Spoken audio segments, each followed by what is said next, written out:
जी। आइए बहन जी। नमस्ते। जी। आइए।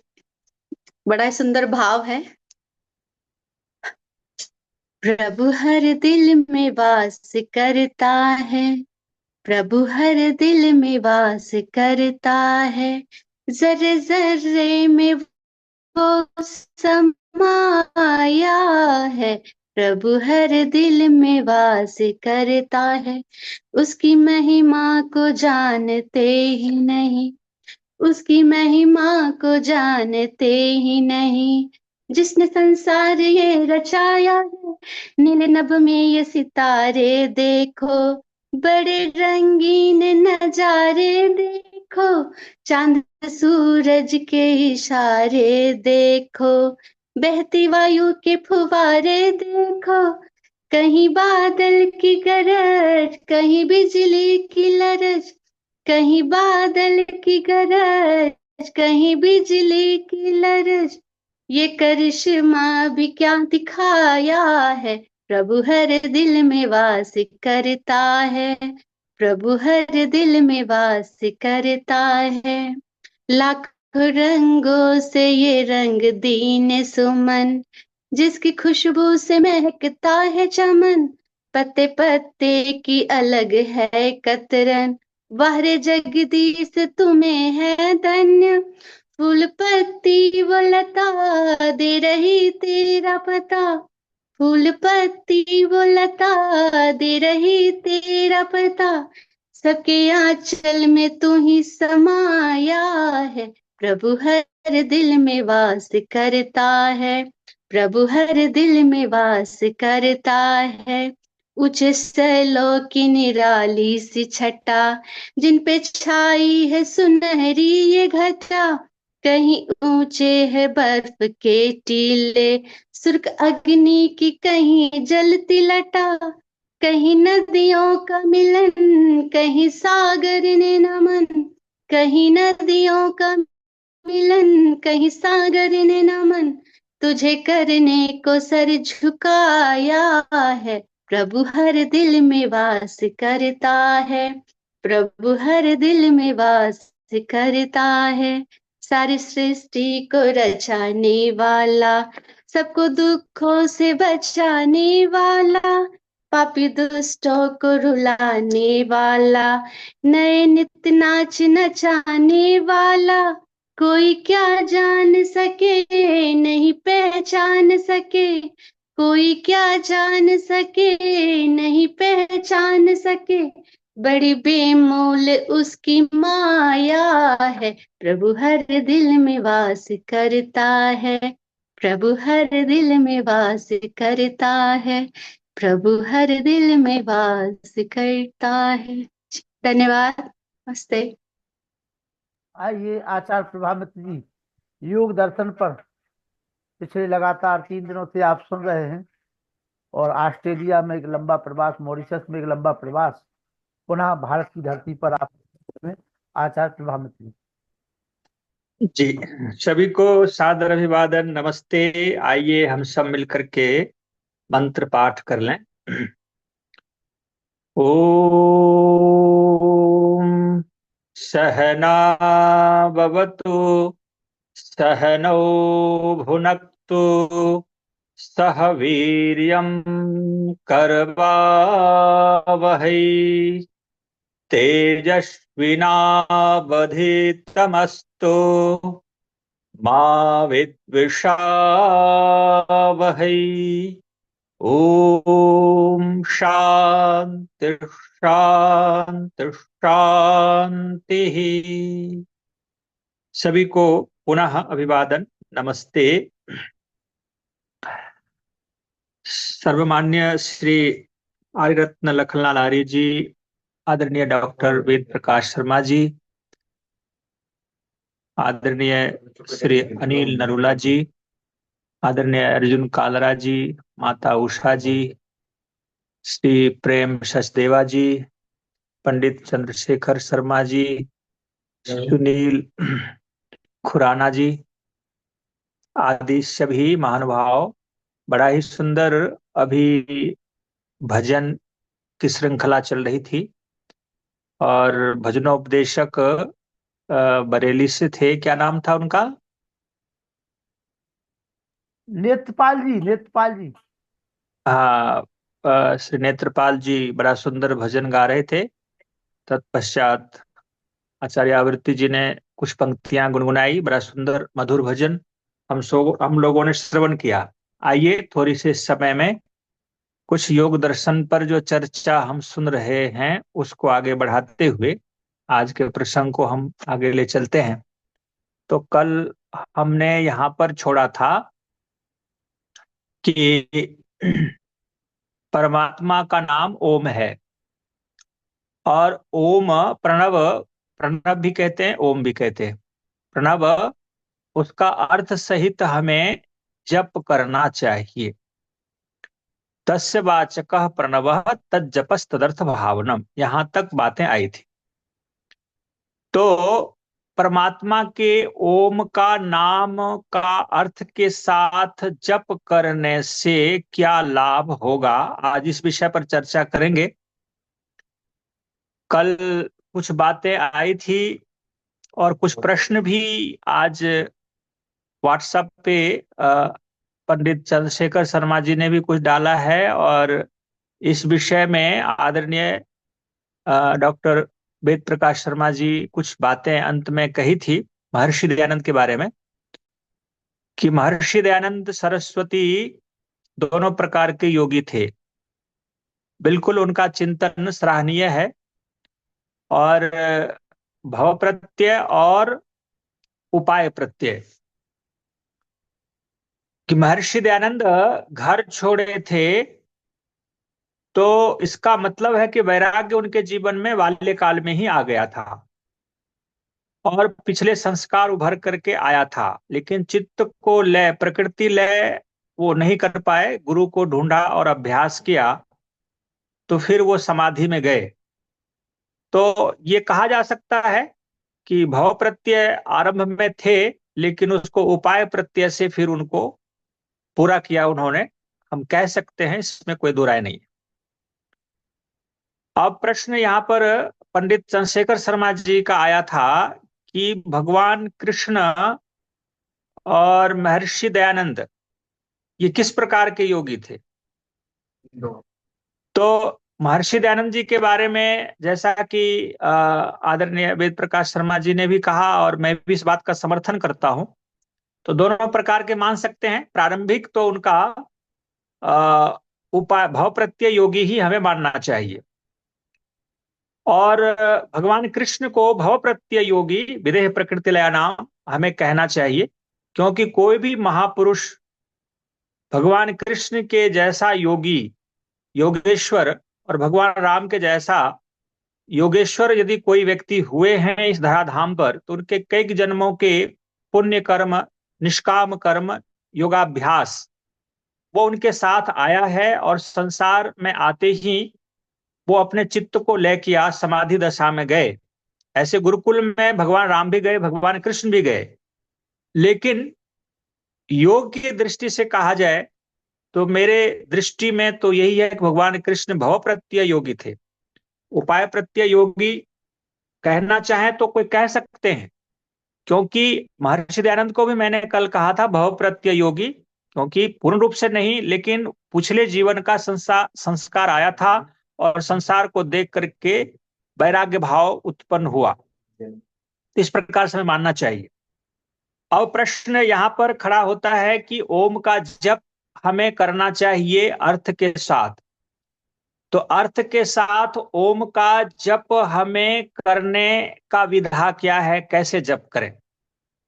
तो कल हमने थोड़ी सी बात संकेत की थी शब्द अर्थ संबंध के बारे में, कि जिस शब्द का अर्थ हमें पता नहीं होता है तो उस शब्द में ही हम अटके रहते हैं, अर्थ में हम नहीं जाते। ओम शब्द का अर्थ यदि हम रट भी लें, स्मृति में ले भी आए, तो भी वो जिसको हमने रटा है वो भी शब्द ही होता है।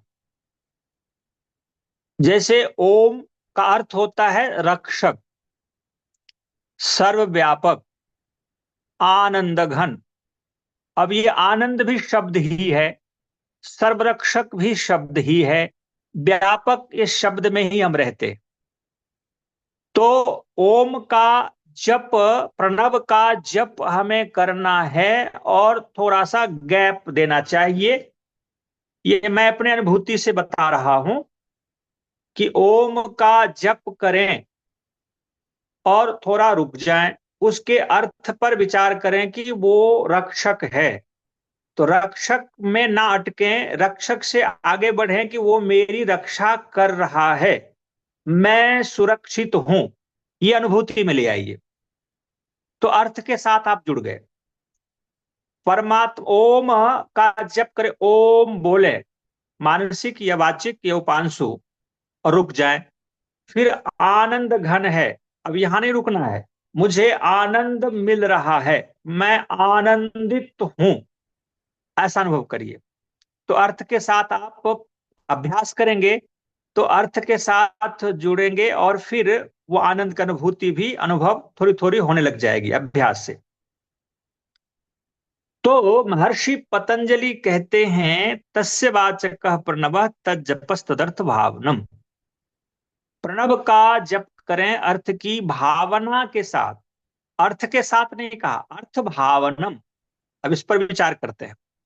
भावना अनुभूति, फीलिंग, ये अर्थ की फीलिंग यदि आपको हो रही है, आनंद की फीलिंग, सुरक्षा की भावना, आप ध्यान में बैठे हैं, कोई रोग है, आप चिंतित हैं कि मेरा शरीर छूट ना जाए या मैं दुखी ना हो जाऊं, ये रोग से और कहीं ग्रसित ना हो जाऊं, आप डर रहे हैं, ओम का जप कर रहे हैं। तो डर यदि है तो फिर ओम का अर्थ हमसे जुड़ा नहीं है, मैं उससे जुड़ा नहीं। सुरक्षा की भाव, ईश्वर जो करेगा वो मेरे हित में करेगा, ईश्वर मेरी रक्षा के लिए करेगा, ईश्वर मेरे कल्याण के लिए करेगा, ऐसे भाव साधक के मन में आनी चाहिए, भावना बननी चाहिए। तज्जपस् तदर्थ भाव, यदि ऐसा अभ्यास लंबे समय तक किया जाए तो उसका फल क्या होगा। तो फल के बारे में, ततः प्रत्यक चेतन अधिगमः अपि अंतराया अभावश्च। अब इस सूत्र में देखिए, ततः उससे, किससे, प्रणव के अर्थ सहित, ओम के अर्थ सहित भावना के साथ जप करने से प्रत्यक चेतन। अब चेतन कितने हैं? चेतन दो हैं, एक आत्मा और एक परमात्मा। इसका अधिगमः, अधिकार पूर्वक ज्ञान होगा, जान पाएंगे प्रणव के जप से अपने चेतन सत्ता को और परमात्मा रूपी चेतन सत्ता को। प्रत्येक चेतन, जितने चेतन हैं, दोनों चेतनों को हम अधिगम, अधिकार पूर्वक जान पाएंगे। और क्या करेंगे? च अपि, और भी, अंतराय अभावश्च, अंतराय का अभाव होगा। अंतराय, विघ्न, बाधाएं, डिस्टरबेंस, इसका अभाव होगा, ये हमसे दूर हो जाएगा। तो आप कहेंगे वो अंतराय क्या है, तो फिर सूत्रकार बताएगा कि अंतराय क्या है। तो अंतराय के बारे में महर्षि पतंजलि ने स्वयं कहा, व्याधिस्त्यान संशय प्रमाद आलस्य अविरति भ्रांति दर्शन अलब्ध भूमिकत्व अनवस्थितत्वानि चित्त विक्षेपास्ते अंतरायाः। अब देखिए, इतने लंबे सूत्र में 9 अंतराय की बात आ गई, और 9 प्रकार के अंतराय में पहला शब्द महर्षि पतंजलि का है व्याधि। तो व्याधि, आधि, उपाधि, पहले भी कभी चर्चा में हमने इन 3 शब्दों की चर्चा की थी, आज मैं फिर रिपीट कर रहा हूं। ये हमारे शरीर में जो रोग है, वात पित्त कफ, इसके विषमता से, विकृत होने से जो रोग पैदा होता है उसे व्याधि कहते हैं। आधि यहां पर नहीं पढ़ा है, लेकिन मैं अनुषांगिक बातों को जोड़ करके व्याख्या कर रहा हूं। आधि का मतलब अन्य ग्रंथों से मुझे समझ में आया, मानसिक परेशानी, काम क्रोध लोभ मोह आदि मानसिक चिंताएं, और जिसको आज के अंग्रेजी की भाषा में डिप्रेशन, एंजाइटी आदि आदि जो मानसिक परेशानियां ज्यादा लोगों में हो रही है, तो इसको आधि शब्द से शास्त्रों में वर्णन है। आधि और उपाधि तो आप सब जानते हैं। उपाधि से कोई नहीं बचा। श्री श्री 108, श्री श्री 1008, आचार्य, शास्त्री, डॉक्टर, हाँ जी, ये सब प्रधान मंत्री, हाँ जी, ये सारे अधिकारी, पद प्रतिष्ठा, डिग्रियां, ये सब उपाधि। और उपाधि में नाम भी ले लें, नाम, पद प्रतिष्ठा, तो ये उपाधि भी एक बीमारी है। ये तीन प्रकार की बीमारियों को, एक शारीरिक बीमारी है, एक मानसिक बीमारी है, एक सामाजिक बीमारी है। तो सामाजिक बीमारी भी यदि हमारे पास है, पद प्रतिष्ठा की चाहना है, तो हम मोक्ष के अधिकारी नहीं होंगे, भक्ति नहीं कर सकते, साधक नहीं बन सकते।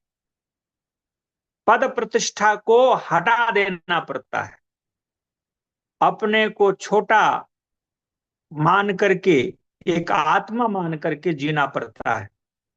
सभी आत्माओं को एक जैसा अनुभव करने की आवश्यकता होती है। बालक में भी आत्मा वही है, बड़ों में भी आत्मा वही है, आत्मभाव। और मानसिक जो आधि है उससे भी हमें बचना होगा, और व्याधि ये तो हमें ठीक रखना ही पड़ेगा। तो व्याधि को ठीक रखना है, आधि को ठीक रखना, उपाधि से बचना है, इन तीनों बीमारियों से बचना है। मैं एक बार इस बात की चर्चा अशोक विहार आर्य समाज में, आदरणीय प्रेम सचदेवा जी के आर्य समाज में मैं चर्चा कर रहा था, तो वहां पर डॉक्टर सोमदेव शास्त्री जी भी आए हुए थे। तो मेरे मुख से ये बातें निकली कि साधना करने से, ओम का जप करने से शारीरिक रोग भी ठीक होता है। उन्होंने बड़े जोर से खंडन किया था, कहा था कि इस बात को जो प्रभा मित्र कह रहे हैं वो गलत है। शारीरिक रोग तो औषधि से ही ठीक होगा, केवल ईश्वर भक्ति करें और रोग ठीक हो जाए, ये बिल्कुल अवैधिक बात है। तो फिर मैं मंच पे तो कुछ नहीं कहा था उनसे, लेकिन बड़े हैं, पितृतुल्य थे हैं, तो एकांत में कमरे में थे, जाके मिला, कहा कि इस सूत्र का क्या अर्थ करेंगे। यहाँ महर्षि पतंजलि ने लिखा है व्याधिस्त्यान संशय, व्याधि पहले पढ़ा है, और व्याधि का अर्थ व्यास जी ने भी क्या, बात पित्त कम कफ की विषमता से जो परेशानी है, वो अंतराय का समापन होना, किससे, ततः तज्जपस तदर्थ भावनम, तस्य वाचक प्रणव, ओम के जप से, अर्थ सहित जप करने से व्याधि ठीक होता है, अंतराय है। कहते हैं मैं इस बात को नहीं मानता। वो कहने लगे कि मैं इस बात को नहीं मानता। हम बोले तो फिर शास्त्र की बात नहीं मानते आप। फिर हम उन बात पर बड़े हैं, उनका आदर किया, कोई बात नहीं। तो मैं यहाँ पर इस बात का संकेत इसलिए किया कि हमें शास्त्र की बातें माननी चाहिए। यदि हम साधक हैं, उन्होंने उदाहरण भी कई दिया, कई साधकों का, कि उनको तो ये रोग हुआ और ईश्वर की भक्ति करते रहे, कहाँ ठीक हुए। तो देखिए, यदि हमारी साधना ठीक है, ईश्वर की भक्ति यदि हम शास्त्र के अनुसार और बिल्कुल विधिवत कर रहे हैं, उसका लाभ मिलेगा और हम स्वस्थ होंगे, औषधि भी लेनी पड़ेगी। औषधि का मना हम नहीं करते, औषधि लेनी पड़ेगी, लेकिन औषधि के साथ साथ यदि ईश्वर प्रणिधान की भावना से अर्थ सहित ओम का जप साधना आदि व्यक्ति करता है तो उसको बहुत शीघ्र लाभ मिलेगा और रोग से छुटकारा मिलेगा। मैं एक उदाहरण आपके बीच में रखना चाहूंगा कि एक सिडनी के डॉक्टर हैं, कैंसर के बहुत बड़े डॉक्टर हैं, साइंटिस्ट भी कहते हैं, प्रोफेसर भी है, वो हमारे मित्र हैं। उन्होंने महर्षि दयानंद के जीवन चरित्र को अंग्रेजी में अनुवाद किया है और वो वर्षों वो दर्शन आदि हमसे पढ़ते रहे। उन्होंने अपने अनुभव बताए कि मैं एक डॉक्टर हूं और कैंसर के रोगी को मैं इलाज करता हूं, दवाई बताता हूं, लेकिन पहले उसको मेडिटेशन बताता हूं, ओम का जप, गायत्री मंत्र का जप, अर्थ के साथ ध्यान करो और ये दवाई खाओ। उन्होंने इस बात को कहा कि जो मरीज, रोगी ये हमारी बात को मान लेता है, वो गायत्री मंत्र ओम का जप ध्यान भी करता, प्राणायाम भी करता है, योगाभ्यास और एक्सरसाइज आसन वगैरह भी करता है और दवाई भी लेता है, उसमें जो स्वास्थ्य लाभ है बहुत तेजी से वो स्वस्थ होते हैं, उसका इम्प्रूवमेंट बहुत जल्दी होता है। और जो केवल दवाई लेता है वो बहुत स्लो चलता है। तो उन्होंने इस बात को अनुभव किया कि डॉक्टर होते हुए कि योगाभ्यास का फल, मेडिटेशन, प्राणायाम और आसन आदि का फल तो बहुत ज्यादा है और दवाई साथ में लिया जाए तो हमें इस बात को, ऋषि की बात को माननी चाहिए। और जो बीमारी है उसे खान पान, औषधि आदि का सेवन, बिना रोग का भी औषधि सेवन करते रहना चाहिए। अब बात आपके बिल्कुल मन सही है। में ये बातें आ रही होगी कि बिना रोग का औषधि क्यों लें? जी ये बात बिल्कुल बिल्कुल सही है डॉक्टर साहब। बिल्कुल सही है हाँ आपकी जी। बात। अमेरिका में जी भी जी स्टडी जी, हुई है। बिल्कुल सही बात। धन्यवाद, धन्यवाद जी। जी, तो डॉक्टर साहब आपका धन्यवाद है, आप समर्थन कर रहे हैं। तो मैं ये कह रहा हूं कि बिना रोग का भी दवाई खाते रहना चाहिए, औषधि लेते रहना चाहिए। तो फिर प्रश्न आगे खड़ा होता है कि हमें रोग कोई नहीं है तो औषधि क्यों लें? तो रसायन का प्रयोग करें। रसायन में जैसे अभी ठंड का समय है तो आंवला का खूब सेवन करिए। आप आंवला को जूस बना के लें या फिर चटनी खा लें या उबाल के खा लें, मुरब्बा खा लें, जैसे आप च्यवनप्राश में प्रयोग करके लें, लेकिन आंवला खाएं, रसायन है वो। त्रिफला लें, कोई रोग नहीं है, फिर भी लेते रहे। और खान पान ही हमारा औषध है। तो निश्चित रूप से हम रोग से बचने के लिए औषध सेवन, पथ्यापथ का ध्यान रखते हुए और योगाभ्यास, प्राणायाम, ध्यान करते रहें तो हमें बड़ी से बड़ी बीमारी यदि है भी तो उसे जल्दी छुटकारा मिलेगी, और नहीं है तो हम स्वस्थ रहेंगे। तो व्याधि शब्द यहां ऋषि पतंजलि ने पढ़ा है कि ओम के जप अर्थ के साथ करने से व्याधि ठीक हो जाती और आधि उपाधि से भी हम बचने लग जाते हैं। अब अगला शब्द है स्त्यान। स्त्यान है अकर्मण्यता। किसी भी कार्य को करने की इच्छा ना होना, अच्छे कार्य, धर्मानुसार, वेदानुसार यज्ञ करना धर्म है, ना करने से पाप होता है। लेकिन हम अकर्मण्य, करने की इच्छा ही नहीं होती है। सुबह हो गया, चलो अब ध्यान कर लें, थोड़ा यज्ञ कर लें, स्वाध्याय कर लें, इच्छा ही नहीं हो रही है। हमको पता है कि ये धर्म है, लेकिन करने की इच्छा ना होना, ये है स्त्यान।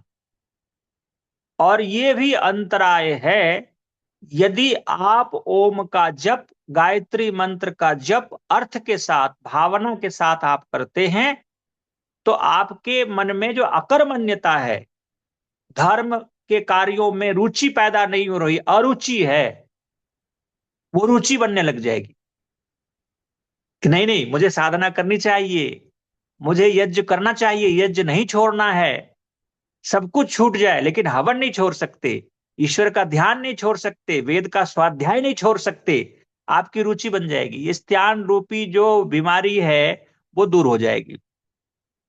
अगला शब्द व्याधिस्त्यान संशय। संशय का मतलब होता है भ्रांति दर्शन। हम भ्रम में रहते हैं। हमारे अंदर एक बहुत बड़ी बीमारी है कि मोक्ष होता है या नहीं, इसमें भ्रम पैदा है। किसने देखा मोक्ष किसको मिला है? हमारे मन में इस प्रकार की भावना आती है। अगला जीवन किसने देखा? मैं बड़े बड़े आर्य परिवार के लोगों को देखा। अगला जीवन किसने देखा है? इस जीवन में जो करना है कर लो। तो ये जो है अगले जीवन को ना मानना, ईश्वर को ना मानना, मोक्ष में भ्रम पैदा करना, ये जो हमारे एक मानसिक समस्या है, यदि आप ओम का जप अर्थ के साथ लंबे समय तक करने लग जाएं तो ये संशय अपने आप मिट जाता है। विश्वास अंदर से आने लगता है कि परमात्मा है, मुक्ति है और पूर्व जन्म पर जन्म होता है। ये इस पर अभी शब्द में मानते हैं, अब इस पर अनुभूति होने लग जाएगी। तो हम संशय जो करते हैं वेद आदि शास्त्रों में अपने जीवन के बारे में, वो सब संशय मिट जाएगा। व्याधि स्त्यान संशय और प्रमाद। प्रमाद है लापरवाही। देखिए वहां अकर्मण्यता था, करने की इच्छा ना होना, और यहां पर इच्छा तो है लेकिन लापरवाही कहते, लापरवाह व्यक्ति है। बच्चे को भेजे कोई सामान लाने के लिए, वो खेलने लग गया। पूछा कि भाई कहाँ भेजा था? तो कहाँ से आया? कहता जी भूल गया जी। लापरवाह व्यक्ति। तो लापरवाह अलग चीज है। लापरवाह का मतलब होता है प्रमाद। प्रमाद है लापरवाह। हमें प्रतिदिन हवन करना है, ध्यान करना है, स्वाध्याय करना है, अपने शरीर का ध्यान रखना है। अब इसमें लापरवाही करते हैं, खाने पीने में लापरवाही करते हैं। अब हमें डॉक्टर ने बता दिया कि ये नहीं खाना, ये खाना है, ये आयु के हिसाब से हमें खान पान पे बड़ा ध्यान रखना, लेकिन जिह्वा पर नियंत्रण नहीं, लापरवाह है। कुछ सामने आया खा लिया हमने, ये लापरवाही हो गई। ध्यान करना चाहिए लेकिन आज हमने छोड़ दिया, कहीं घूमने चले गए, आज नहीं करना, लापरवाही कर दिया। तो ये प्रमाद है। तो प्रमाद भी हमारे जीवन से हटने लगेगा यदि आप ओम का जप अर्थ के साथ करते हैं तो।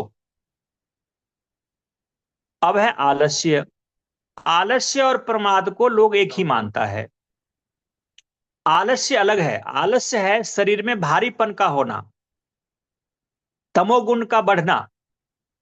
शरीर में ऐसे टूट रहा है, लग रहा है कि मैं पड़ा रहूं, बहुत दर्द हो रहा है, इसको कहते हैं आलस्य। शारीरिक विकार को तमोगुण आदि के बढ़ जाने से, थकावट आदि, अधिक परिश्रम आदि करने से जो शरीर में कमजोरी आदि आती है उसको कहते हैं आलस्य।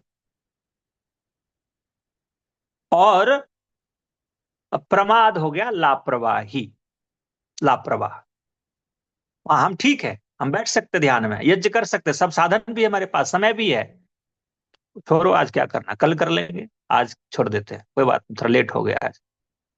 ये बात आलस्य में जो शरीर में जो कुछ कष्ट है, तमोगुण आदि बढ़ा है, वो भी ठीक होने लगता है ईश्वर की भक्ति करने से।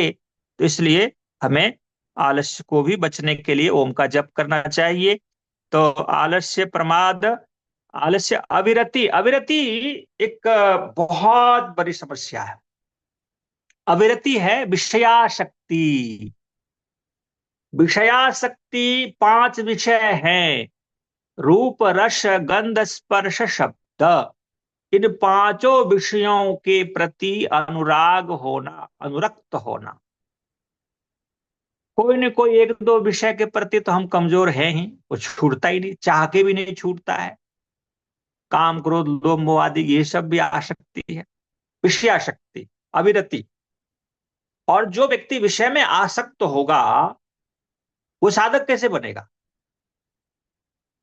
खाने, जीवा पर नियंत्रण नहीं है, नेत्र पर नियंत्रण नहीं है, नासिका पर नियंत्रण नहीं, स्पर्श इंद्रियों पर नियंत्रण नहीं है। तो नियंत्रण रखना ना रखना अविरति। और नियंत्रण रखना, अविरति से दूर होना।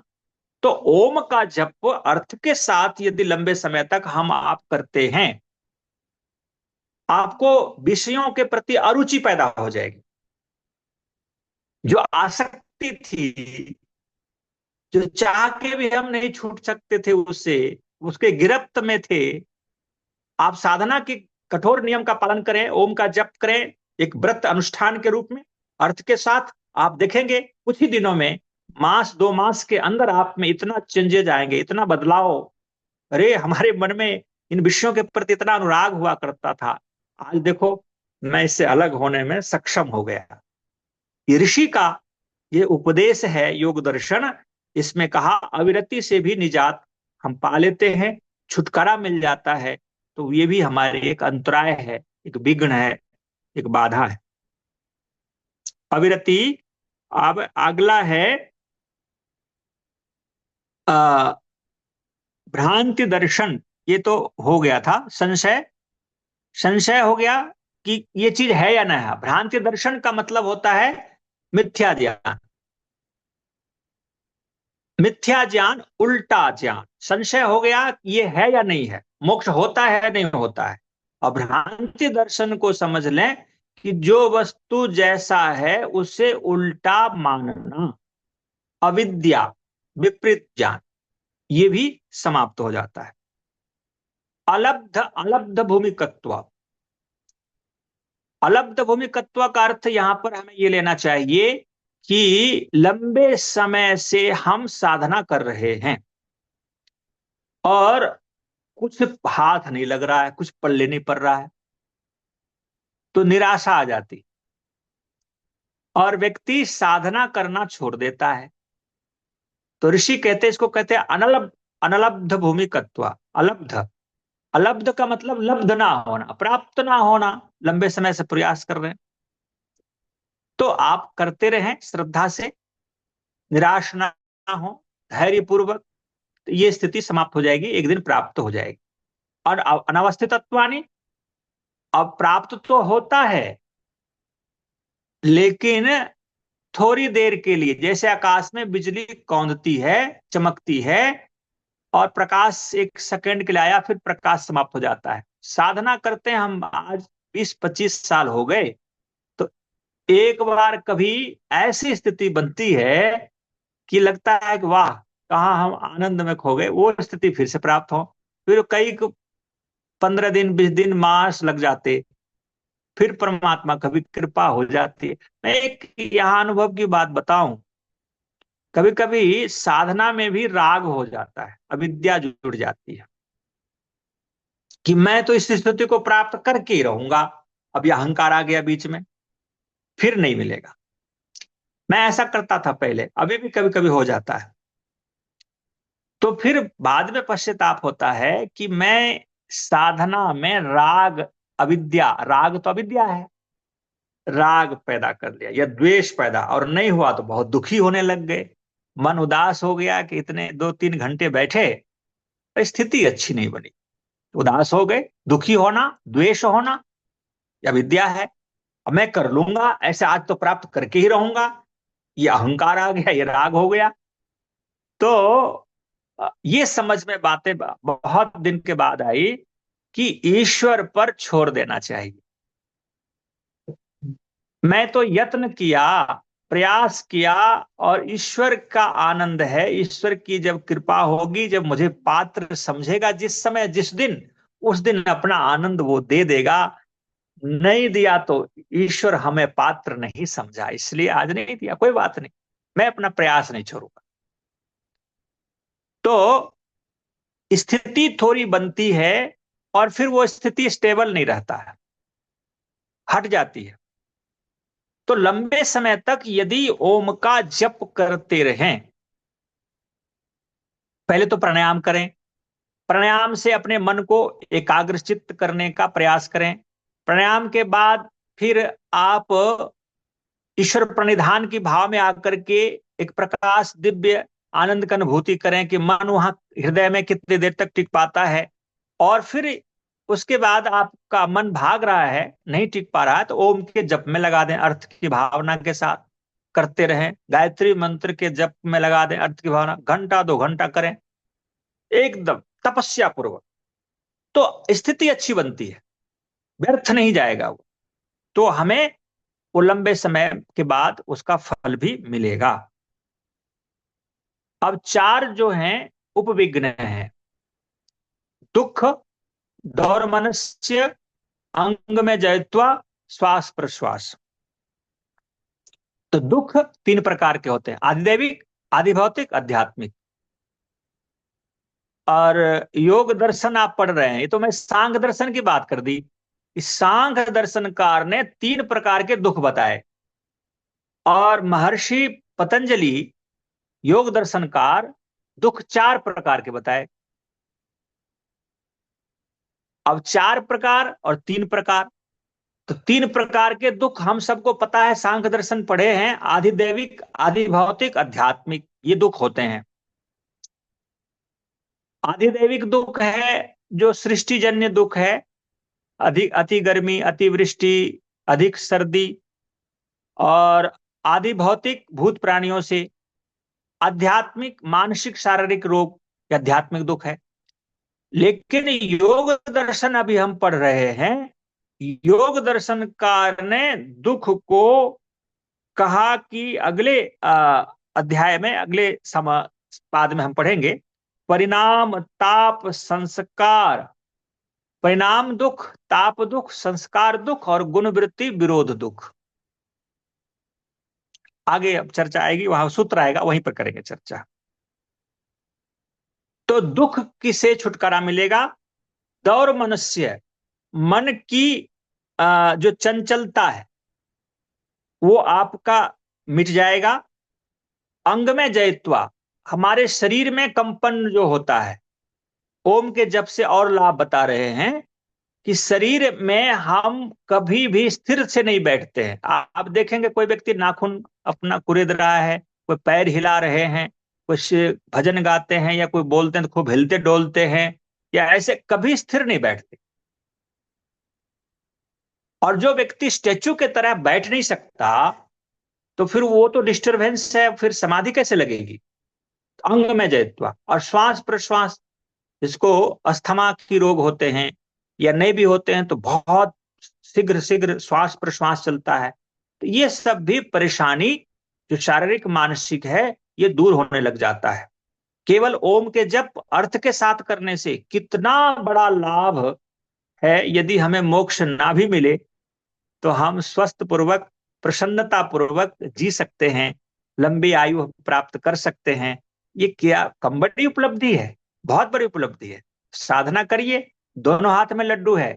मोक्ष नहीं मिलेगा तो स्वस्थ जीवन मिलेगा, मन प्रसन्न चित्त रहेगा, और हंसते मुस्कुराते शरीर को छोड़ेंगे, और लंबी आयु भी रहेगी, और कहीं अच्छी साधना हो गई तो मुक्ति भी मिल जाएगी।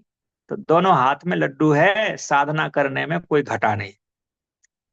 आगे चलते हैं कि कहते तत्प्रतिषेधार्थम एक तत्वाभ्यास। अब यहां पर हमें विचार करना चाहिए, समय हो गया है, आज तो आधे घंटे तो आप दस भजन पंद्रह का मिनट कार्यक्रम। आगे भी रख सकते हो, 10-15 मिनट, कोई दिक्कत नहीं, 9:15 तक कर लीजिए। अच्छा जी, ठीक है जी, ठीक है, हाँ, थोड़ा 9 आगे तक, बढ़ा लेते हैं। 9:30, 9:15 तक कर लीजिए, कोई दिक्कत नहीं। जी जी जी, ठीक है।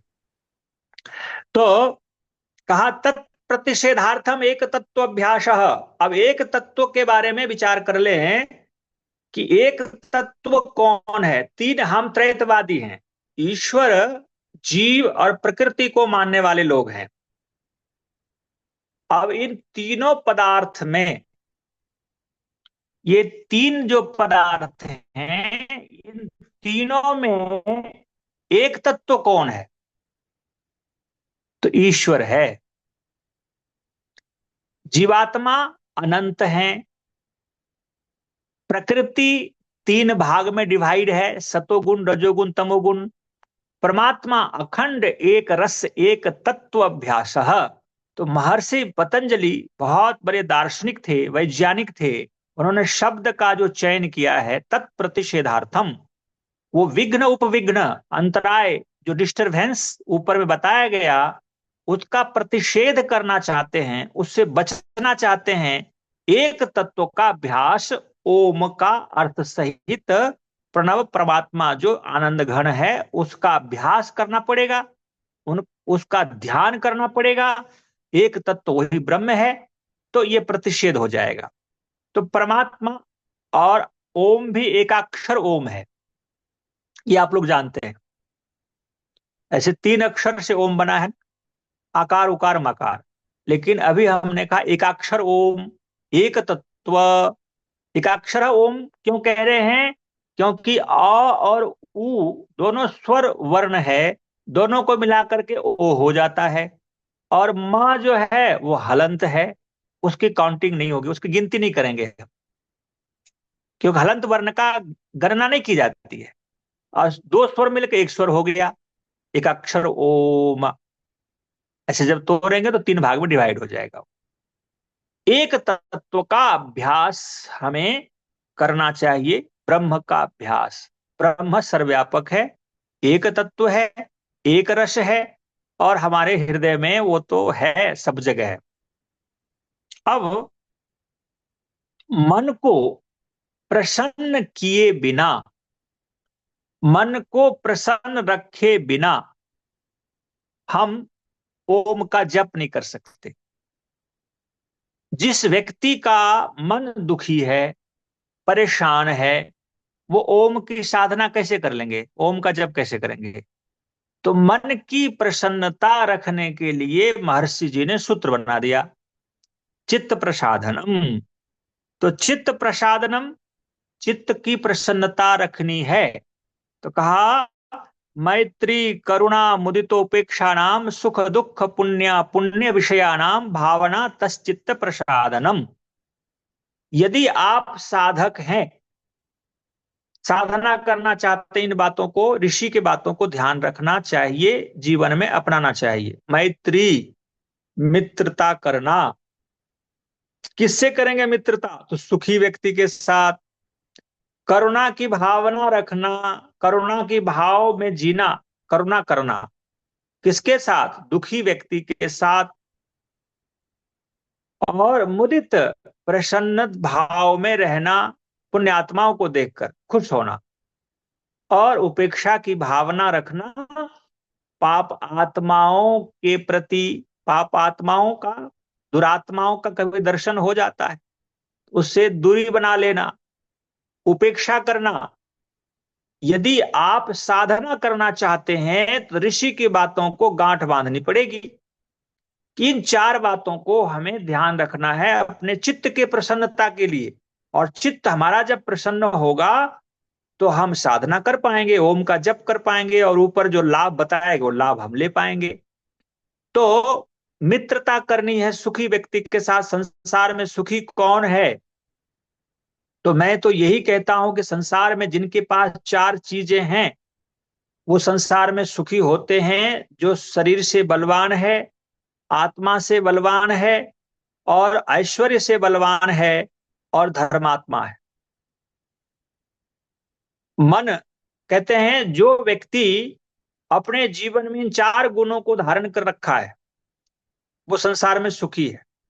और यदि ये 3 है, शारीरिक बल है, आत्मिक बल है, और आत्मिक बल का मतलब आत्मा का ज्ञान, तत्व ज्ञान, वेदार्थ को समझने वाला, और शरीर में भी रोग रहित बलवान, और वो व्यक्ति भौतिक ऐश्वर्य संपन्न भी हो, ये 3 गुण हो, और एक चौथा गुण ना हो, धर्मात्मा नहीं है, तो वो सुखी नहीं हो सकता। रावण के पास 3 गुण बताए गए कि वो विद्वान भी थे, आत्मा का बल भी था, ज्ञानी थे, और वो बलवान भी थे, ऐश्वर्यशाली भी थे, भौतिक धन संपदा भी था, लेकिन वो धर्मात्मा नहीं था, इसलिए वो सुखी नहीं था वो जीवन। तो जो व्यक्ति सुखी होते हैं वो धर्मात्मा होना ही पड़ेगा उसको। और महर्षि देव दयानंद जी ने तो इस बात को बड़े बल देकर के कहा कि कोई व्यक्ति कितना ही बलवान, विद्वान, धनवान क्यों ना हो, यदि धर्मात्मा ना हो, उनसे ना डरें, उनका मान ना करें, उनकी हानि हो ऐसा उपाय करें। और धर्मात्मा चाहे वो विद्या से शून्य हो, वो बल से रहित हो, या वो भौतिक धन संपदा से रहित हो, धर्मात्मा हो, उनसे डरें, उनका मान करें, उनका आदर करें। तो ऋषिवर का ये वाक्य एक स्वर्ण अक्षरों में लिखा जाना चाहिए कि ऋषि ने कितनी बड़ी बात कही। तो जो सुखी व्यक्ति है, इन 3 गुणों के साथ साथ धर्मात्मा भी हो, उनसे हमें मित्रता करनी चाहिए। और यदि आप साधना करना चाहते हैं, आप दुखियों को देख करके मुख फेर लेते हैं, आंख मीच करके आगे बढ़ जाते हैं। रोड पे हम जा रहे हैं, किसी का एक्सीडेंट हुआ और हमारा कर्तव्य बनता है उसकी सहायता करें, हम कर सकते हैं, लेकिन कहते हैं कौन इसे पचराम पड़ो, चलो आगे। तो हम साधना में आगे नहीं बढ़ सकते। हमें तो करुणा, दुखी व्यक्ति, असहाय व्यक्ति, उस अवस्था में हमें मदद करने की चेष्टा करनी है। महर्षि देव दयानंद के जीवन चरित्र को पढ़ने से पता चलता है वो करुणा निधान थे, दया के सागर थे। तो हम सब भी ऋषिवर के शिष्य हैं और साधना की भावना रखते हैं। तो करुणा की भाव ऋषि पतंजलि भी कह रहे हैं हमें रखना चाहिए, करना चाहिए। मैत्री करुणा मुदित, मुदित का मतलब प्रसन्नता, और कि हमें धर्मात्माओं को देख करके प्रसन्नता। हमारे बीच आचार्य आनंद पुरुषार्थी जी, भ्राता जी जुड़े हैं, आपका बहुत धन्यवाद है। हमारे परम मित्र हैं, मॉरिशस में हम लोग कई बार मिले, भारत में मिलते रहते हैं। तो अब इन जो आर्यों का महाकुंभ है और इनमें अच्छे अच्छे विद्वान धर्मात्माओं, त्यागी, तपस्वियों का दर्शन हमें करा देते हैं आर्य रत्न जी। तो आप बड़े धन्यवाद के पात्र हैं। जो पुण्यात्माओं का दर्शन होता है और इसमें हमें प्रसन्नता मिलती है। आज मेरा सौभाग्य है ऐसे लोगों का आज दर्शन हुआ, ऐसे लोगों की अच्छी बातें हमें सुनने को मिली। तो ये मुदित की भावना रखनी, और जो दुरात्मा पाप आत्मा है, जो गलत कार्यों में लगे हुए हैं, उनके प्रति उपेक्षा की भाव रखना, दूरी बना के रहना। यदि इस प्रकार से यदि 4 बातों को व्यक्ति ध्यान रखता है तो उसका चित्त हमेशा प्रसन्न रहेगा, और चित्त प्रसन्न होने से वो साधना कर पाएगा। तो इन बातों को हमें ध्यान रखना चाहिए। तो अब मैं कुछ बात संक्षेप से 2-3 मिनट में कह करके विराम करता हूं। योग दर्शन को समझना हो, एक शब्दों में आप समझ सकते हैं। वो एक शब्द है ईश्वर प्रणिधानाद्वा। केवल ईश्वर प्रणिधान करने से आप अपने जीवन को सफल कर सकते हैं, योगी बना सकते हैं। ये बहुत पिछले जीवन के पुण्य संस्कार जिनके पास है, वो व्यक्ति ऐसा करने में सक्षम हो सकता है। ये इसको हम कहेंगे भव प्रत्यय विदेह प्रकृति लयाना। ऐसे योगी जो पिछले जीवन के पुण्य कर्म, शुभ कर्म, तपस्या, त्याग, साधना से परिपूर्ण होते हैं और इस जीवन में केवल ईश्वर प्रणिधान करके विदेह बन जाते हैं, प्रकृति लय कर देते हैं और कैवल्य के जैसा अनुभव करने लगता है, मुक्ति के अनुभूति होने लगता है, वो एक शब्द के ही धारण से। और फिर मध्यम कोटि के जो लोग होते हैं, उन्हें 3 शब्दों के ऊपर बल देना पड़ता है। वो है तप, स्वाध्याय और ईश्वर प्रणिधान। इसको क्रिया योग कहते हैं। ये दूसरे साधन पाद में आया है। तपह पहला सूत्र है, तपह स्वाध्याय ईश्वर प्रणिधानानि क्रिया योग। कल इस पर आगे हम चर्चा करेंगे कि क्रिया योग के अनुष्ठान से, तप, स्वाध्याय और ईश्वर प्रणिधान से हम मुक्ति तक पहुंच सकते हैं, क्रिया योग के अनुष्ठान से, मध्यम कोटि के व्यक्ति। और जो साधारण हम आप जैसे मूढ़ आत्मा हैं, उनके लिए 8 शब्द जो हैं, 8 अंग हैं, यम, नियम, आसन, प्राणायाम, प्रत्याहार, धारणा, ध्यान, समाधि। इन सबको अनुसरण में लाते हुए, जीवन में धारण करते हुए जब हम चलेंगे, कठोर तपस्या करेंगे, मुक्ति तक अवश्य पहुंचेंगे। और मैं आपको विश्वास दिलाना चाहूंगा, जो लोग इस बात को कहते हैं कि मुक्ति पाने में कई जन्म लग जाते हैं, इस बात में मुझे संशय नहीं है, उनकी बात ठीक है। लेकिन मैं अपने तरफ से इस बात को खंडन करते हुए इस बात को कहना चाहूंगा कि अब भी इसी क्षण हमें मुक्ति मिल सकती है। आप संध्या के मंत्र को पढ़ते हैं, हे ईश्वर दयानिधे भवत् कृपयानेन जपोपासना आदि कर्मणा धर्मार्थ काम मोक्षाणाम सद्यः सिद्धिर भवेन्नः। सद्यः, सद्यः माने अभी, शीघ्र, आज ही, अभी, इसी समय मुझे सिद्धि प्राप्त हो। तो हम उस भाव से जिए, भले कहीं जीवन लग जाए, इस बात पर हमें निराशा नहीं लानी है। और ये जीवन मिला है, हम आर्य परिवार में जन्म लिया है या आर्य हम बने हैं, और वेद शास्त्र को हम समझ पा रहे हैं, और हमारे पास अभी कुछ आयु शेष है, तो इसका लाभ हमें ले लेना चाहिए। अगला जीवन पता नहीं हमें कहाँ मिलेगा, मनुष्य का मिलेगा या नहीं मिलेगा, किस कुल में जाएंगे, कहाँ जाएंगे, अगले का अनिश्चित पर हमें विश्वास नहीं रखनी। निश्चित जो है, जो मिला है, उसका उपयोग करना चाहिए। आप सबको बहुत बहुत धन्यवाद। आप सबका प्यार श्रेय हमें हमेशा मिलता रहता है, इसलिए मैं आप सबका आभारी हूं। और विशेष आज आचार्य आनंद पुरुषार्थी जी जुड़े हुए हैं, भ्राता जी, आपका बहुत बहुत धन्यवाद। ओम नमस्ते। बहुत बहुत आभार आचार्य प्रभामित्र जी। आइए आचार्य आनंद पुरुषार्थी जी, मॉरिशस सहित कई विदेश यात्रा करने के बाद जो बांग्लादेश में आपने काम किया है जमीन पर, वो बहुत ही अनुकरणीय कार्य है हमारे आचार्य आनंद पुरुषार्थी जी का। और आज वो आचार्य जो नित्यपाल जी है भजनोपदेशक, वो इस समय उनके साथ में कहीं है भजन में आप लोग, तो तुरंत जो है उन्होंने उनके भजन भी हमें सुनवाए हैं। और आचार्य आनंद पुरुषार्थी जी इस आरोग्य महाकुंभ के लिए हमेशा चिंतित और समर्पित रहते हैं। ये कार्यक्रम कभी बंद नहीं होना चाहिए, यहाँ विद्वानों की कमी नहीं होनी चाहिए, तो वो हमेशा उपलब्ध कराते रहते हैं। आइए आचार्य आनंद पुरुषार्थी। वेदाहमीतं पुरुषं महन्तं आदित्यवर्णं तमसः परस्तात् तमेव विदित्वा मृत्युमेति नान्यः पंथा विद्यते अनाय। इस पावन कार्यक्रम में मुख्य वक्ता के रूप में समुपस्थित मेरे बड़े अच्छे मित्र भ्राता आचार्य प्रभामित्र जी, और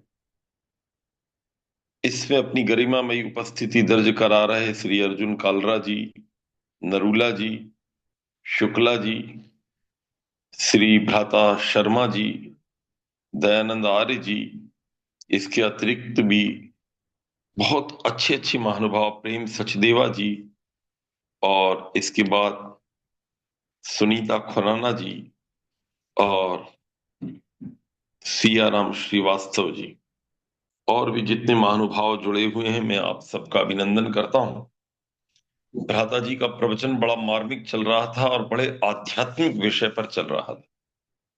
आज हम सब लोग जो परेशान हैं, दुखी हैं, आक्रांत हैं, उसका एक ही समाधान है कि हमारी जो गति है वो अध्यात्म की ओर हो जाए। प्रायः हमारी जो गति है वो लोक की ओर होती है, पतन की ओर होती है। हमारा खाना पीना ऐसा होता है, हमारा बोलना उठना ऐसा होता है, हमारी मित्र मंडली ऐसी होती है, और हमारे दिनचर्या का अधिकतम समय संसार के ऊहापोह में ही प्रायः जाता है। कई जन्मों बाद कभी कोई ऐसा अच्छा दिव्य भाव हमारा बन जाता है, और हम थोड़े थोड़े अध्यात्म पर चलते हैं, और फिर इस राह पर जब चलते हैं तो जैसे यात्रा सफल सी हो जाती है। हमारे जो क्लेश हैं उनसे हम बहुत आक्रांत रहते हैं, और क्लेशों की अनेक अवस्थाएं शास्त्रकार ने कही हैं। एक तो इसमें उदार अवस्था होती है, हमारे सामने रसगुल्ला आया, मिठाई आई, कोई स्त्री आई, कोई पैसा ढीला, लोभ का कुछ आया, और हम एकदम से फिसल गए उस समय। ये हमारे क्लेश की उदार अवस्था है। ये हमारे जीवन में बहुत ज्यादा बनी रहती है। यदि हम साधक नहीं हैं तो ये हमें बहुत नचाती है उदार अवस्था। इससे थोड़ा सा अलग हुए तो हम विच्छिन्न स्थिति में भी कई बार आते हैं। विच्छिन्न स्थिति का मतलब है कि यहां तो हम रसगुल्ले को देखकर थोड़े फिसल से गए, लेकिन उस समय जब रसगुल्ले को देखकर हम फिसल रहे थे, तब उससे आक्रांत हो रहे थे, उसमें उलझ रहे थे, उसी समय कोई दूसरी मिठाई है, कोई खीर है, कोई हलवा है, उस समय उसको देखकर नहीं फिसल रहे। तो किसी विषय को देखकर हम फिसलते हैं तो कोई दूसरा विषय उस समय दबा सा रहता है, ये उपेक्षित सा रहता है। जब हमारे अंदर काम वासना भड़कती है तो फिर लोभ की भावना थोड़ी सी दबी रहती है। जब हम लोभ में फंसते हैं तो क्रोध से कहीं थोड़े से बचे रहते हैं। तो ये हमारे जीवन में बड़ा चलता रहता है, कभी लोभ है, कभी क्रोध है, कभी मोह है, कभी ईर्ष्या है, कभी देश है, कभी छल है, कभी कपट है। पता नहीं कितना मानव जीवन में हमने जन्म जन्मांतर की यात्रा में ये हमारी क्लेशों की विच्छिन्न अवस्था होती है। एक में फंसे, दूसरे में वो हमारा दबा है, तो फिर वो आ गया तो ये दब गया, ये चलता रहता है। तीसरा है तनु। हम साधक बन गए, हमने साधना की, हम ध्यान चिंतन मनन करने लगे, भ्राता प्रभा मित्र जैसे विद्वानों को हम ज्यादा सुनने लगे, हम योग शिविरों में जाने लगे, हमने सत्संगों का ज्यादा से ज्यादा आना जाना शुरू किया, एकांत सेवन शुरू किया, तो हमारे जो क्लेश हैं वो थोड़े थोड़े कमजोर होने लगते हैं। यद्यपि कई करोड़ों जन्मों के ये इतनी जल्दी कम नहीं होते, लेकिन फिर भी अंतर आने लगता है। साधना से, समाधि से, विचारों से, निधिध्यासन से अंतर आता है। कई बार जिन चीजों के पीछे हम बिल्कुल पागल रहते हैं उनको हम थोड़ा कमजोर कर लेते और फिर थोड़ी सी स्थिति हमारी बन जाती है। और एक होती है प्रसुप्त स्थिति। ये प्रसुप्त स्थिति का मतलब यह है कि एक छोटा बच्चा है, लोभ है, क्रोध है, मोह है, ईर्ष्या है, सब है उसके अंदर, लेकिन वो उस समय दबा रहता है। ये सब भाव हमारे बचपन में दबे रहते हैं। जब हम बड़े होते हैं तो जब दुनिया के समरांगण में ये हमको जो हमारे सोए हुए संस्कार हैं वो जैसे जागृत से हो जाते हैं। ये चार स्थिति क्लेशों की होती है और एक दग्ध बीज अवस्था होती है जिसकी चर्चा योग दर्शनकार ने अपने ढंग से कही है और शास्त्रकार ने भी अपने ढंग से कही है। जब हम समाधि लगा लेते हैं और जैसे कोई चने को भून देता है तो फिर वो उपजाऊ नहीं रह जाता। ऐसे हमारे जन्म जन्मांतर की इस यात्रा में आर्य सज्जनों हमारे क्लेशों को हम दग्धबीज कर दें तो फिर हमारी यात्रा बहुत ही हमें शांतिदायक होती है। मोक्ष के इस मार्ग के हम ठीक अनुयायी बन पाते हैं। भगवान ऐसी कृपा करे कि भ्राता जी के उपदेशों को हम लोग सुनते हुए और इस पावन राह के पथिक बने। भ्राता लखन जी का बड़ा आग्रह था कि मैं आपके बीच में इनका कई बार टेलीफोन आया, लेकिन मैं क्या बताऊं, इतना माता जी इस समय बाहर गई हुई हैं तो मैं थोड़ा टाइट चल रहा था। तो आज आपका आग्रह था तो मैंने कहा चलो थोड़ा जुड़ जाते हैं। यहाँ मैं पलवल हरियाणा जो है इसके पास एक सज्जन है, उनके यहाँ एक 4-5 दिन का उत्सव रखा गया है। मैं यहाँ आया हुआ हूँ तो ये भजन उपदेशक जी आए थे। मैंने कहा बेटा थोड़ा आपकी पूरी ऑर्केस्ट्रा का ग्रुप आया हुआ है तो थोड़ा आप भजन प्रवचन सुना दीजिए। भ्राता लखनलाल जी बड़ा आग्रह करते हैं कि नए नए विचारक मेरे कार्यक्रम में आए। तो बस मैंने इनको कहा, मैं सबको संध्या सिखा रहा था, बता रहा था संध्या के बारे में, पूरा परिवार एकत्रित था और इनको मैंने कहा कि तुम वहां चले जाओ, हम यहाँ थोड़ा बता रहे हैं। तो ये गए और आपका कार्यक्रम सफल हुआ। और सबसे बड़ी बात है कि इनके भजन को सुनकर प्रेम कुमार सचदेवा जी ने, जैसे कोई पिता अपने बेटे को आशीर्वाद देता है, ऐसे वो भजन उपदेशक नया युवक है, उसको तुरंत ही थोड़ी राशि भी प्रेषित कर दी। तो बच्चे को बड़ा प्रसन्नता सी हुई कि देखो बाबूजी, हमने तो एक पवित्र भाव से गाया, लेकिन आपका एक स्नेह मिल गया। तो आप बड़े उदार भी हैं और वो युवक जो हैं वो भी आपके प्रति बड़े अनुग्रहित से हो गए। मैं आप सभी को इसकी बधाई भी देता हूँ, शुभकामना भी देता हूँ। इस कार्यक्रम को भ्राता जी अभी लगातार कई दिनों तक चला रहे और अपने नए नए विद्वान इसमें आते रहते हैं। मैं भी कभी आपकी सेवा में पहले आया था, फिर कभी आ जाऊंगा। मैं तो मॉरिशस से भी योग ईशावास्य उपनिषद की व्याख्या भ्राता जी ने मुझसे करवा ली थी और आगे फिर मुझे आपकी सेवा में जैसे ही समय की स्थिति बनेगी मैं आऊंगा। आप सभी का बहुत बहुत धन्यवाद। ओम शांति ही शांति ही शांति। और एक और अच्छी बात है आचार्य आनंद पुरुषार्थी जी की, कि जहाँ भी जाते हैं, जिस नगर में जाते हैं जहाँ कार्यक्रम में, तो कार्यक्रम के समापन के बाद सब लोगों को हमारा मोबाइल नंबर बोल देते हैं कि इस नंबर पे आप मिस कॉल करिए, आपके पास लिंक आएगा। और एक कार्यक्रम 8 दिनों प्रतिदिन चलता है जिसमें बड़े बड़े विद्वान आते हैं, उनको सुनिए। तो ये बड़ा पुरुषार्थ का काम, जैसा नाम ही है उनका पुरुषार्थी हो, बहुत बड़ा पुरुषार्थ करते हैं। तो कई लोगों को आपने यहाँ जोड़ रखा है, जो लोग सुनते रहते हैं। जूम पर भी सुनते हैं और फेसबुक पर भी सुनते रहते हैं। आइए वेद प्रकाश शर्मा जी, शांति पाठ का समय हो चुका है। आचार्य प्रभा मित्र आचार्य पुरुषार्थी जी के लिए बहुत बहुत साधुवाद, वंदन, अभिनंदन, स्वागत। शांति पाठ। ओम देव शांति अंतरिक्षम शांति पृथ्वी शांतिरापा शांति औषधया शांति वनस्पतया शांति विश्वे देवा शांति ब्रह्म शांति सर्वम शांति शांतिरेव शांति सामा शांतिरेधि। ओम शांति शांति शांति। ओम जो बोले सो सत्य सनातन वैदिक धर्म की जय। गुरु पर ब्रजानंद की जय। योगी महर्षि दयानंद की जय। मर्यादा पुरुषोत्तम श्री रामचंद्र की जय। ईश्वर श्री कृष्णचंद्र की जय। पंडित एक राम की जय। स्वामी सिद्धानंद की जय। स्वामी आत्मानंद की जय। महात्मा हंसराज की जय। भारत माता की जय।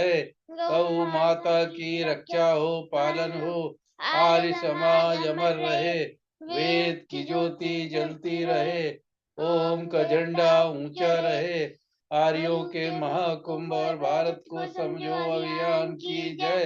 प्रणवंतो विश्वम आर्यम प्रणव ध्वनि। ओम वैदिक अभिवादन सबको नमस्ते जी। आचार्य अमित जी और आचार्य आनंद पदार्थी जी, आप दोनों लोगों का बहुत बहुत आभार। एक बात बता दूं मैं आचार्य प्रभामित जी, जब से कार्यक्रम चल रहा है, ये बच्चा इतना छोटा सा था और बोलते बोलते ये बच्चा इतना बड़ा हो गया। हमें ये लग रहा है जैसे तारक मेहता का उल्टा चश्मा नहीं है, उसमें वो टप्पू सेना का वो सेना होता है, जो टप्पू सेना का वो नाम है उसका, तो उसी टप्पू सेना की तरह ये भी इतना बड़ा हो जाएगा कुछ दिनों के बाद। ये कार्यक्रम बिल्कुल ये छोटा सा था, इतना बड़ा हो गया 3-4 साल। बिल्कुल बिल्कुल। और ये बहुत बड़े विद्वान बनेंगे, डॉक्टर साहब के उत्तराधिकारी बनेंगे, ऐसी भाव दिख रहा है। आप ये देखिए कि 9 बजे रात तक, 9:30 बजे रात तक, 10 बजे रात तक जगना, ये अपने आप हाँ, में बात है इस बच्चे की। ये बड़ी बात है। और इनके आपके समय में आचार्य जी कौन बच्चा है जो अपने माता पिता या दादा दादी के पास बैठ रहा है? नहीं बैठता है। और ये सारे विद्वानों के प्रवचन इस बालक के मन में जा रहा है, रिकॉर्ड हो रहा है, बाद में ये सब उभर के आएगा। तो ये बहुत संस्कारी हैं और मैं धन्यवाद करता हूँ डॉक्टर साहब का कि अच्छे आपके दिव्य आत्मा आपके घर में आए हैं, इनको विद्वान बनाए और ये बहुत योग्य विद्वान बनेंगे आर्य जगत के लिए। जी, शुभकामनाएं। सभी को सादर नमस्ते। कल पुनः नमस्ते, शुभ रात्रि। स्वागत जी हम सबके बीच में होंगे और नेत्रपाल जी भी कल आपको भजन सुनाएंगे। मैंने बोल दिया कि हारमोनिया की सेटिंग जैसी आचार्य भवदेव शास्त्री जी की है ना, थोड़ी सी वैसी कर लें। आचार्य भवदेव शास्त्री की हारमोनिया भी और ढोलक की पता नहीं क्या सेटिंग है उनकी, तो सबको सुना। हाँ मतलब आप कभी उनका सुनना रिकॉर्डिंग, आप ये नहीं कह सकते कि ऑनलाइन है कि ऑफलाइन है। अच्छा बिल्कुल क्या बात। कल उनको बुलाएंगे। ठीक है, ठीक है। नमस्ते। नमस्ते।